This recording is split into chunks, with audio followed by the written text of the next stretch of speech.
What up, this is July from Kickback Couture. Today we were blessed with the Reason 10.1 and that included, some player updates. I'm going to be making a beat with the new drum sequencer. So I'm going to show you some things that it can do and try to keep this short. So in order to keep this short, I'm going to use a Midi file from the Drenched by Design Midi kit. It looks just like this.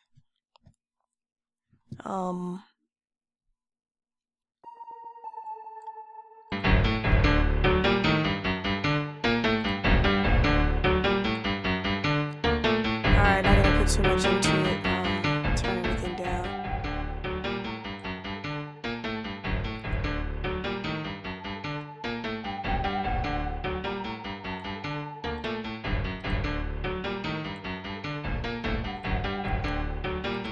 Gonna put high pass filters on everything. Probably move this back just a little bit. Cool. I think that's enough. We could throw it on halftime if we want.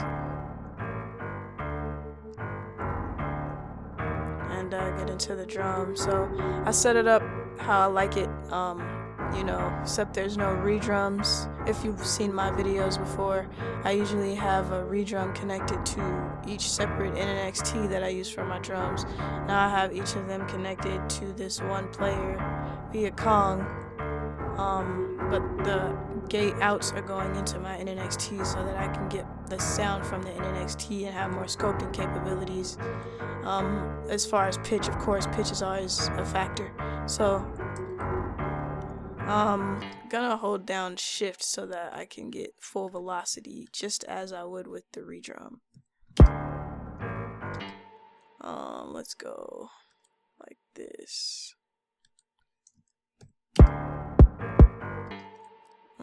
Like that.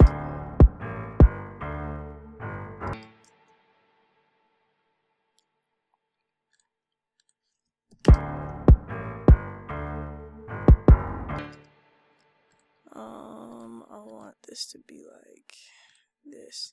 One thing I forgot to mention is that I have my pattern lanes drawn out already. So they go 1, 2, 3, 4, and if I want it longer, then I go up to 8. The reason I have pattern lanes is because you're not able to change the resolution of this window right here. You're just stuck with the 16 steps. You could change the speed, however, but once you change the speed, for example, if I put this on halftime, it'll only play up to here and then go to the next pattern. So, and that's it. And that's definitely not what I want. So I just keep everything on normal speed.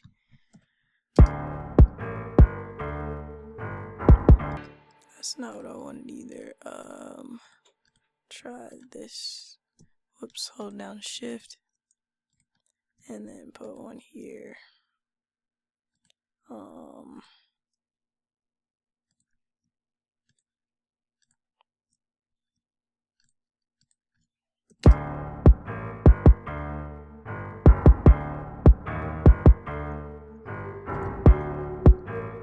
Cool, so I got my kick pattern going.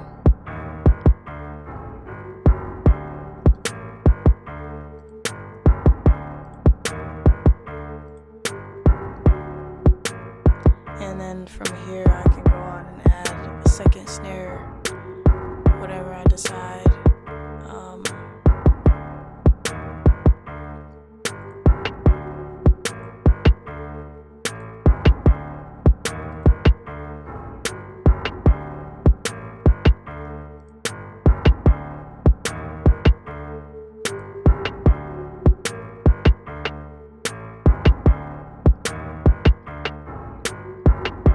Cool. So I'm gonna add a clap next, and with this I'm gonna start showing you some other cool stuff that is available in the drum sequencer and why it's not just, a regular drum sequencer. So let's see what we can do with this. Right here on step 3, I'm gonna add some repeats. Listen to this. Isn't that cool? And you could go all the way up to, flams, and you can move the position in the box. So whatever you want, which is really cool. I'm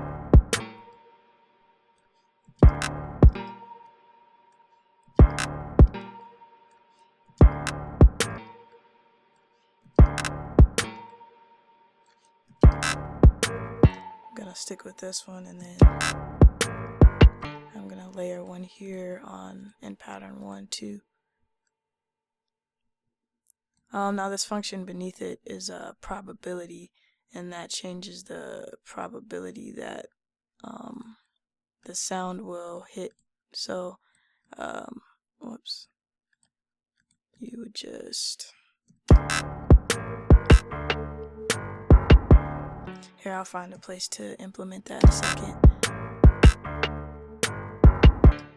Gonna layer with this again. Go with 8. Actually, yeah, go with 8.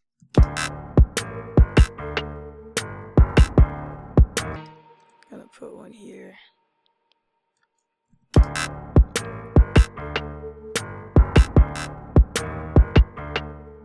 And you don't have to play it like I'm doing. You could just hit run.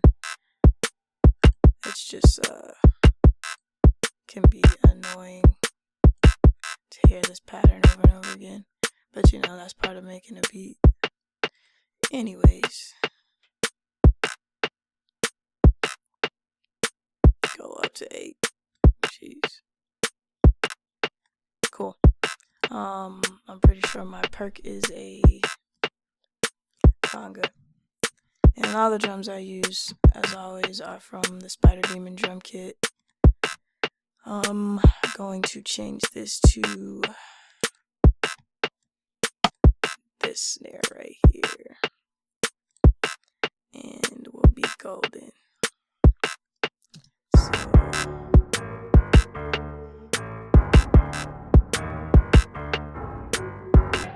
alright, cool. So I think I want it here.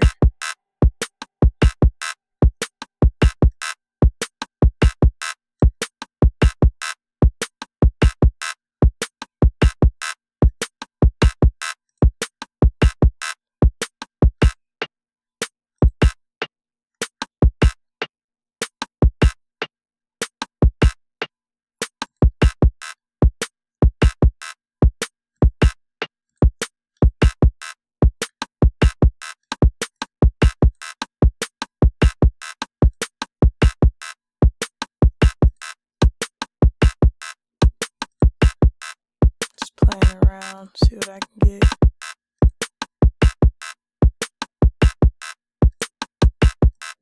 I'm just gonna keep it in the same spot.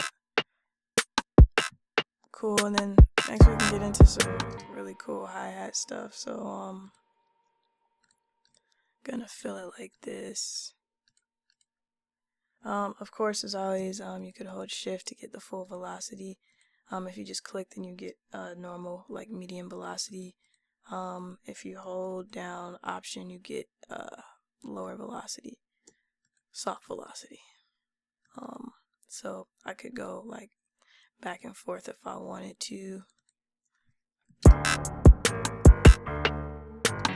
and it would sound pretty good. So I'm gonna stick with that, although I'm going to move my pattern a bit, and I'm going to go in this direction, like this, and then go back to these type of eighths.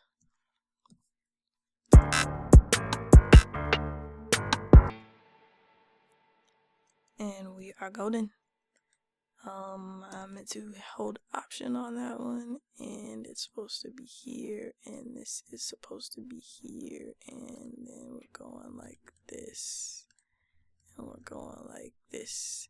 And something cool you could do is this copy and paste feature. I'm pretty much gonna have this the same, so just press this C, and when I go here, I can press paste, and it will copy whatever I have highlighted over. So that's a pretty cool feature there. just to add some variation, I'm gonna go in and put a roll here, slight roll, one here.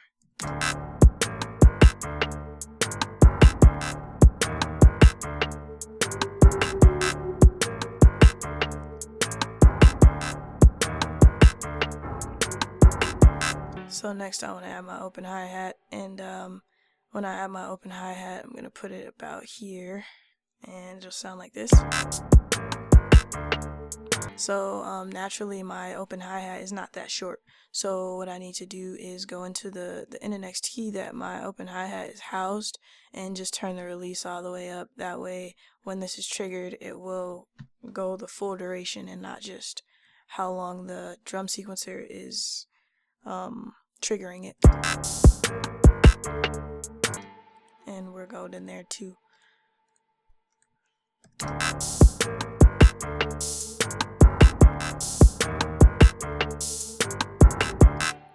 And here I want to add another one, so let's go like this or so. Of course you can add repeats here, see what it sounds like. That sounds cool.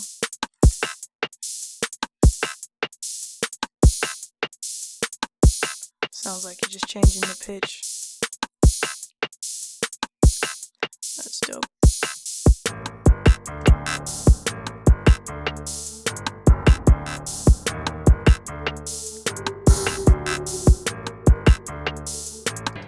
I'll just turn down the open hi-hat. Excuse my mix if it's really bad. I'm in my headphones and I hate these headphones.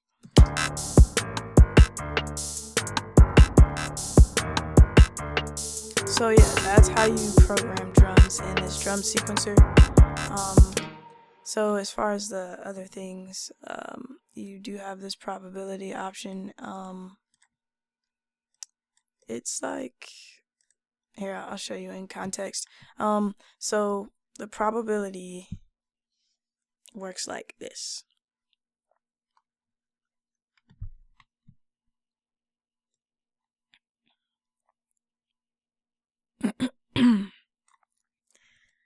The more you drag down, the less likely it is to play. So it's up to you if you want to do that or not. I wouldn't necessarily mess with it. I like my drums to play when I want them to play. But if you're doing some type of like a bounce with your percussion or something, you could definitely use it then. So we could put it on like 27% here. Didn't hit that time. It hit that time. So that'll just add some variation in your beats, so it won't be all predictable. Another thing that you could do is add shuffle and slide the notes, the drum triggering. So I could potentially move my hi-hat over so that it's not right on the grid. So I can do that all here and I don't have to worry about bouncing it out into the sequencer and doing it in groove right here. I can handle everything right here. Although if I do want this to be controlled by groove, all I need to do is go all the way up, and this is the global setting, and that'll be determined by what you have set up in your groove global settings. So you can move this over. And one thing that sucks is it doesn't do it to the entire, all the patterns. You have to go in and do it to each individual pattern. They should have some kind of option where you could just use it as a global setting, especially since there's only 16 steps in each pattern.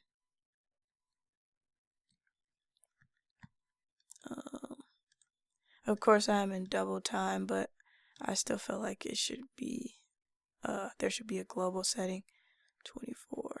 And I could do the same thing with my snare. If I want to move my snares over, I could do that to my snares as well. So we talked about the slide and the speed. The shuffle, also you could, move it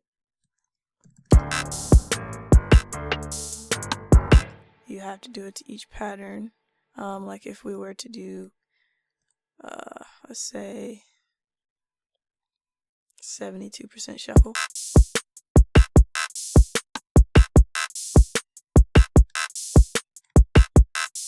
This sounds a lot more robotic than what that 72% sounded like. I would stay around 66 for the type of beat I'm doing. If I was gonna add shuffle.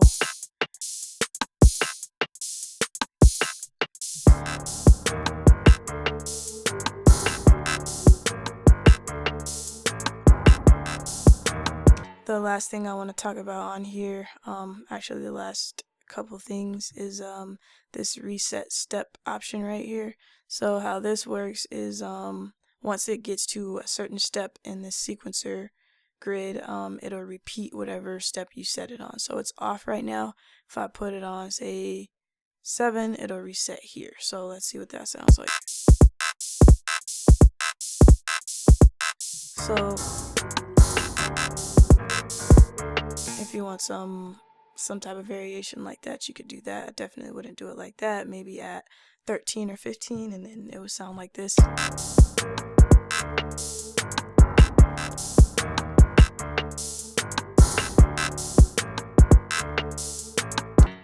And we could experiment and try 14. And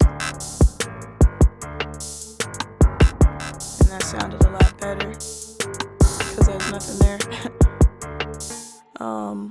But yes, this is what this does.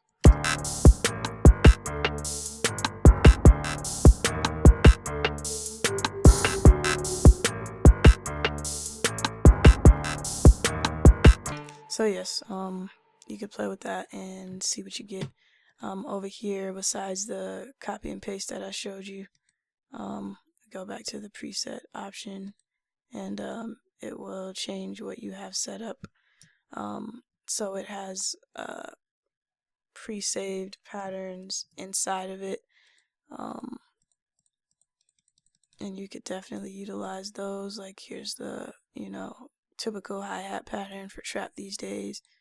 You got these little triplets, all 16ths. You got some cool stuff in here, so I definitely check out. And remember that you have access to these quick patterns, especially if you're gonna do something simple like this. So remember, those are there for you. Get away.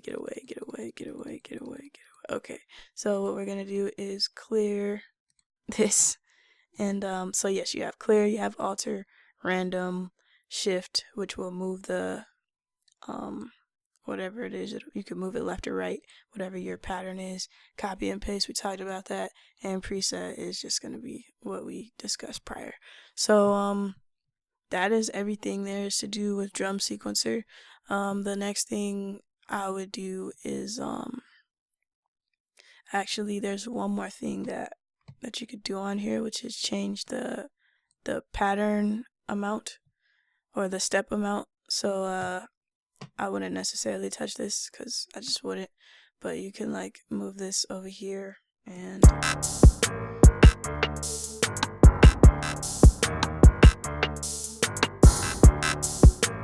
it'll just restart. It won't go the full 16 steps. It'll just repeat after 8. And that's what you've seen in pattern 4. You've seen the box go back and repeat what happened. I could change up my hi-hats and move it to 9 if I wanted to. Wouldn't sound how I want it to, but it's an option. Gonna just put that back at 16. Yeah, cool. Yep, so that is drum sequencer. The next thing I'll do is add my 808. Figure out what key this is in first and foremost. It appears to be in D minor. Yep, cool. So I'm gonna have my 808, And if you like this video, give it a like, comment, subscribe, and most definitely let me know what you would like to see next. I make videos all day, every day. Let's get it.